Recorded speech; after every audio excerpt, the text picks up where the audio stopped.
If you tell someone you prefer staying home on a Friday night, they usually assume one of two things. You are depressed or you have social anxiety. But psychologists have found a third group of people. People who don't stay home to hide from the world, but to engage with a different one. They possess a rare trait known as the autotelic personality.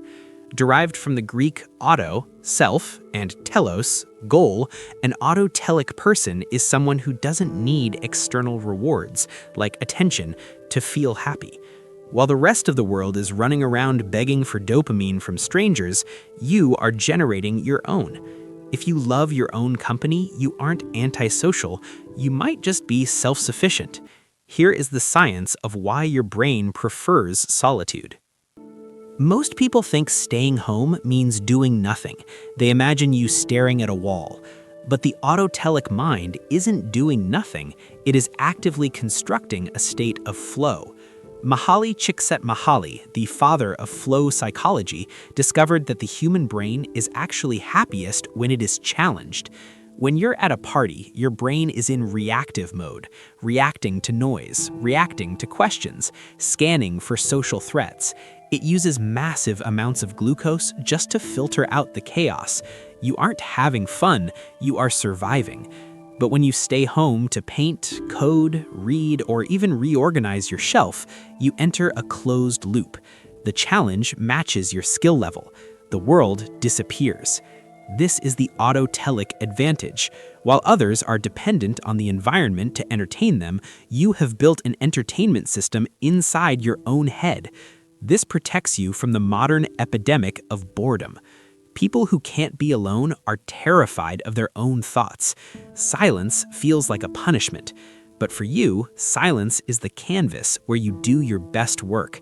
So next time someone asks why you didn't come out, don't say you were just chilling. Say you were busy maintaining your neurological edge. Society loves to label the person staying home as selfish or antisocial, but let's look at the energy dynamics of a Friday night out. Who is the real vampire? Most people suffer from an external locus of identity. They literally cannot feel alive unless someone else is perceiving them. They go to the club not to give energy, but to feed. They are frantic, loud, and desperate to be seen. You, on the other hand, are an energy generator. Because you spent 6 hours alone reading, coding, or thinking, you have actually created something. You didn't need the world to fill you up. You filled yourself up. This creates a paradox. The person who stays home is often the most interesting person in the room when they finally decide to enter it. Think about it.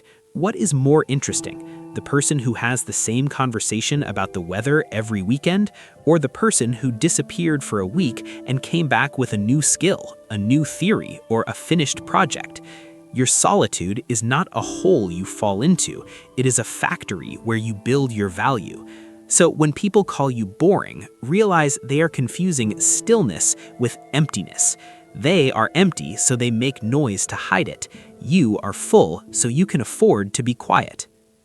But there is a trap, and it is a dangerous one. We must distinguish between autotelic solitude and passive isolation. If you stay home just to doom scroll, binge eat, or numb yourself with cheap dopamine, you are not autotelic, you are just an energy vampire who is feeding alone. True autotelic behavior is active. It requires effort. It is the difference between resting and rotting. The goal isn't to escape the world because you are afraid of it. The goal is to retreat so you can sharpen your sword.